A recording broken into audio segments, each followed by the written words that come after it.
بسم اللہ الرحمن الرحیم۔ السلام علیکم ناظرین، میں ہوں عبدالرشید اور آپ دیکھ رہے ہیں یوٹیوب چینل۔ عمران خان اور شہباز گل کے فوج کے حوالے سے بیان کے اوپر نہ ختم ہونے والا مذمت کا سلسلہ جاری ہے۔ کیا یہ لوگ بھول گئے ہیں کہ فوج کے حوالے سے ان کا ماضی کیا ہے؟ کیا یہ لوگ بھول گئے ہیں کہ میاں نواز شریف کے بطور وزیر اعظم ہر آرمی چیف کے ساتھ لڑائی ہوئی ہے؟ کیا یہ بھول گئے ہیں کہ ڈان لیکس انہی کے دور حکومت میں ہوا؟ کیا یہ لوگ بھول گئے ہیں کہ ڈان لیکس کا الزام ان کی صاحبزادی مریم نواز پہ لگا؟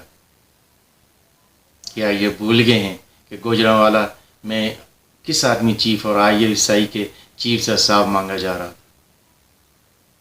کیا یہ بھول گئے ہیں کہ مریم کے سٹیج پر کس وردی کے خلاف نعرے لگ رہے تھے؟ کیا یہ بھول گئے ہیں کہ مریم کس کو کہہ رہی تھی کہ ایک یا دو افراد ادارہ نہیں ہوتے بلکہ ادارے کی بدنامی کا باعث ہوتے ہیں؟ کیا یہ لوگ بھول گئے ہیں کہ خواجہ آصف کس کو کہہ رہے تھے کہ ہڈیوں سے گوشت نوچ رہے ہیں اور پاکستان کا سارا بجٹ کھانے کے تارے دے رہے تھے؟ کیا یاد صادق کس کو کہہ رہے تھے کہ ان کے پسینے چھوٹے ہوئے تھے اور ٹانگیں کانپ رہی تھیں؟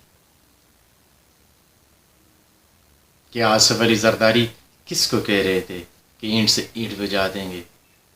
آپ نے تو 3 سال رہنا ہے اور ہم نے مستقل یہاں پہ رہنا ہے، اور یہ وہی کردار ہے جو اب بھی زندہ سلامت ہے، جو اب بھی اپنے ایسی کی تنقید کرنے کے لیے تیار ہیں، صرف ٹیبل ٹرن ہونے کا انتظار کر رہے۔ یہ اس ملک کی سیاست ہے۔ اب تک کے لیے یہی کچھ اجازت چاہتا ہوں۔ اللہ حافظ ناصر۔